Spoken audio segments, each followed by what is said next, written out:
Good morning, praise the Lord. ઈશ્વરનો આભાર માનતા આવો ફરીને એકવાર આજના દિવસની શરૂઆત પણ પ્રભુના વચન અને ટૂંકા મનન દ્વારા કરીએ. ગર્વિષ્ઠોએ મારો બહુ તિરસ્કાર કર્યો છે, તો પણ હું તારા નિયમથી પાછો હટ્યો નથી. ગીતશાસ્ત્ર 119મું ગીત અને 51મી કલમ. આજનો વિચાર. ખ્રિસ્તમાં અતિ પ્રિયવાલા મિત્રો, પ્રભુ ઈસુ ખ્રિસ્તના શ્રેષ્ઠતમ નામમાં આપ સર્વને સવારની પ્રેમી સલામ.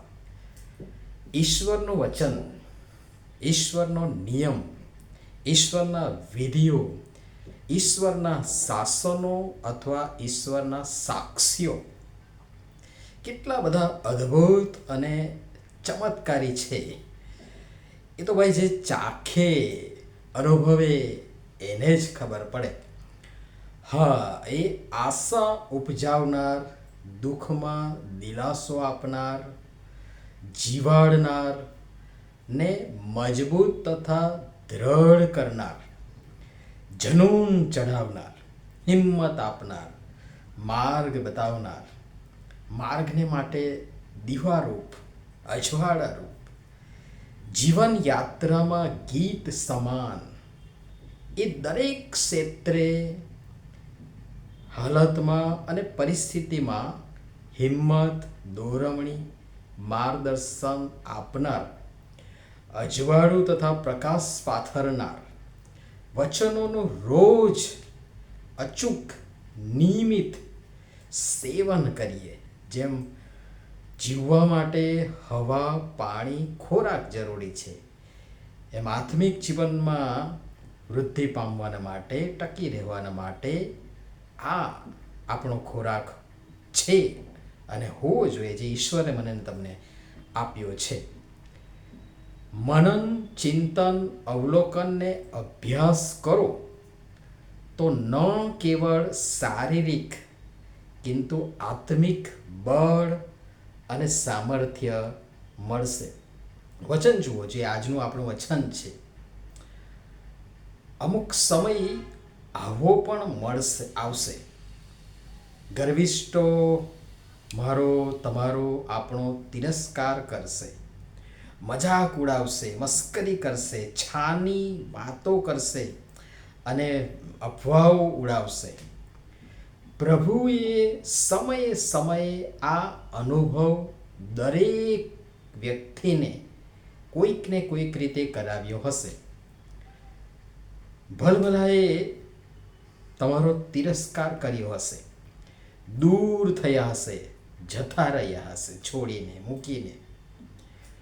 સંકટના સમયે સાથે ઊભા ન રહ્યા હોય અને આવા સમયે ભાંગી જવાય, તૂટી જવાય, છિન્ન ભિન્ન થઈ જવાય. ચોમેર, હતાશા, નિરાશા, નકારાત્મકતા.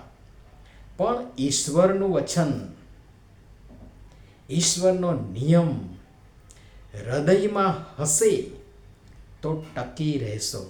પણ એ હૃદયમાં ક્યારે હશે? કે જ્યારે નિયમિત તેનું વાંચન કરતા હોઈશું તો એ મગજમાં, મનમાં અને હૃદયમાં રહેશે, જે તમને પાછા હટવા દેશે નહીં. તમે કરી શકો, પણ ક્યારે? ઈશ્વરનું વચન હૃદય, મન, જીવનમાં હશે ત્યારે.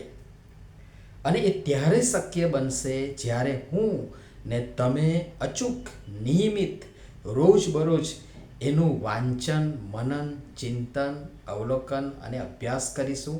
એનો ખંતપૂર્વક અભ્યાસ કરીશું. ગર્વિષ્ઠોનો ગર્વ પ્રભુ ઉતારશે. બસ આપણે શાંત રહીએ. જો સત્ય ને ન્યાય હશે તો તમારો બદલો ઈશ્વર લેશે. ગર્વિષ્ઠોના ઘરના ઉકરડા થતા ને તેમનો નાશ, મોટો નાશ થતા તમે જોશો. ગીતશાસ્ત્રમાં જ પ્રભુનું આ બહુ જ મૂલ્યવાન વચન છે. ભલે ગમે તેટલા ફૂલે ફાલે, પણ એક સમયે પ્રભુ તેમને ધર મૂળથી ઉખેડીને ફેંકી દેશે. આપણો બદલો ઈશ્વર લેશે. કૃપા કરી ઈશ્વરના વચનને ઓછું આંકશો નહીં, એના પ્રત્યે બેદરકાર રહેશો નહીં, પણ સતત એનું સેવન કરશો તો બેશક આત્મિક ઉન્નતિને અર્થે પોષણ, હિંમત, દિલાસો તથા બળ મળતું જ રહેશે. અને પ્રભુ એમ કરવા પણ સર્વની સહાય તથા મદદ કરો. નમીએ પ્રાર્થના કરીએ. પ્રેમાળ પિતા, જીવનના દરેક અઘરા અને કપરા સમયો, સંજોગો અને પરિસ્થિતિઓમાં આપના મૂલ્યવાન વચનો પર વિશ્વાસ રાખવા અને નિરાશ થયા વિના આપના બતાવેલ માર્ગમાં, આપના વચનોના પ્રકાશમાં વધતા રહેવા કૃપા કરી અમારી સૌની તમે સહાય તથા મદદ કરો. પ્રભુ ઈસુના નામમાં આમેન. ધન્યવાદ.